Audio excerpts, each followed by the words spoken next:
소감 먼저 말씀해 주시죠.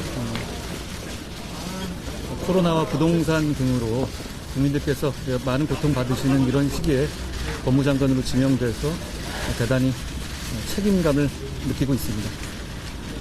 글로벌 스탠다드에 부합하는 법제 행정을 펴도록 노력하겠습니다.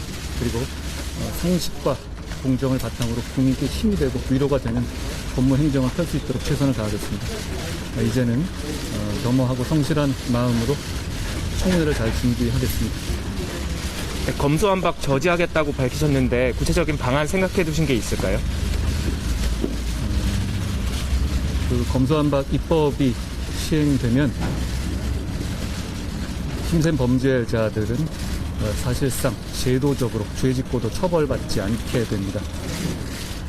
그 법을 발의하신 황운하 의원님 말씀처럼 현실에 엄연히 존재하는 범죄 자체가 증발하는 거죠.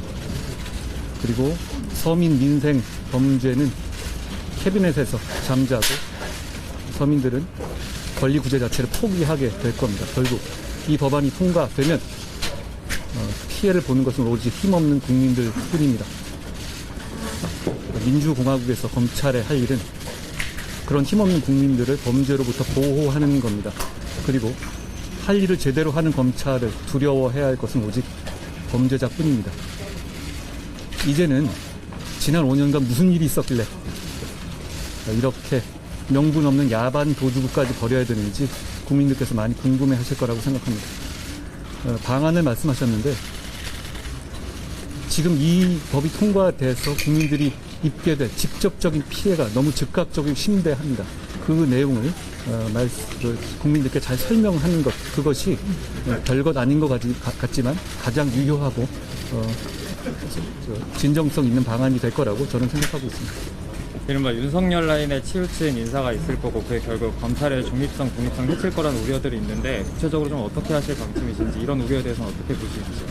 일단 제가 아직 장관에 취임하기 전이니까 인사 방향에서 말씀드리면 적절하지 않지만 일반론으로 말씀드리면 인사라는 것이 뭐 언론 여러분도 마찬가지일 겁니다. 대단히 중요한 일입니다. 대단히 중요한 만큼 대단히 어려운 일입니다. 오직 국민의 눈높이에서 실력과 그리고 그동안의 공정에 대해서 보여준 의지를 기준으로 형평성 있는 인사를 해야 되겠죠. 그리고 누가 보더라도 여러분이 보시더라도 수긍할 만한 인사를 할 수 있도록 저는 노력할 겁니다. 그 아내분과의 이해충돌 문제도 제기되는데 이에 대해서는 어떻게 대응하실 예정이신지? 저에 대해서 인사청문회 기간까지 여러 가지 궁금한 점들이 많이 있을 거라고 생각합니다. 그 과정에 대해서 제가 성실하고 솔직하게 잘 대응하도록 하겠습니다. 아직 뭐 제가 처음 단계라서 내용을 잘 못 봤습니다. 근데 저희 준비단으로 질문해 주시거나 하면 제가 성실하고 늦지 않게 잘 답변 드리겠습니다. 언젠가 상설특검 여부를 결정하시게 될 순간이 오실 텐데 그때 가장 중요한 본인만의 원칙 기준이 있다면 어떤 걸까요? 상설특검 제도도 이미 법무부 장관에게 부여되어 있는 임무 중에 하나죠. 거기에 대해서 어떤 특정 사건이라든가 방향을 전제로 해서 제가 지금 단계에서 말씀드리는 것은 괜한 오해만 불러일으킬 것 같습니다. 다만 업무 처리는 공정하고 누구에게나 똑같을 거라는 점은 약속드립니다. 그 당선인이 지명 과정에서 특별히 당부하신 게 있을까요? 우리나라 법제가 법제를 비롯해 다른 여러 분야가 세계를 이끄는 분야가 많이 있는데요. 거기에 걸맞는 선진 법제를 글로벌 스탠다드에 맞는 그런 법제를 한번 꼭 구현해 달라는 당부 말씀이 있으셨습니다.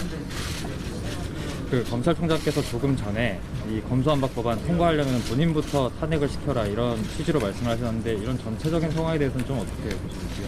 아까 제가 말씀드린 거에 대부분 포함되어 있을 것 같고요.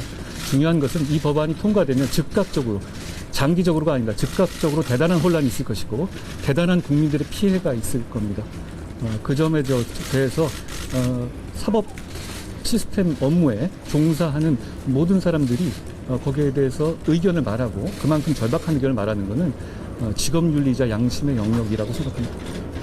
그 인사청문회에 임하시는 각오 한 말씀 부탁드립니다. 말씀드린 것처럼 저에 대해서 많은 질문이라든가 궁금한 점이 있으실 텐데요. 솔직하고 성실하고 겸허하게 말씀을 잘 드리겠습니다. 그리고 앞으로 준비해야 될 부분이 많으니까요.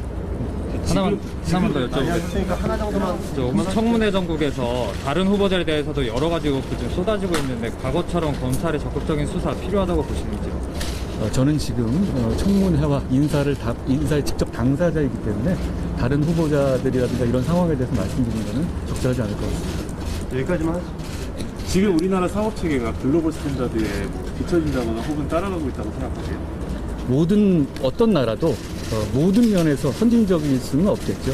여러 가지 그리고 제가 이제 검사 출신이니까 주로 형사법 위주로 생각을 하시는데 이 법무부는 교정이라든가 조약이라든가 인권 그리고 이민 등 해가 다양한 영역에 대해서 많은 일을 하고 있습니다. 거기 그 각 분야마다 우리가 선도하고 있는 분야도 있을 것이고 그렇지 않은 분야도 물론 있을 겁니다. 그걸 면밀히 잘 분석해서 모든 분야를 해서 좀 발전이 있을 수 있도록 하겠다 이런 취지입니다.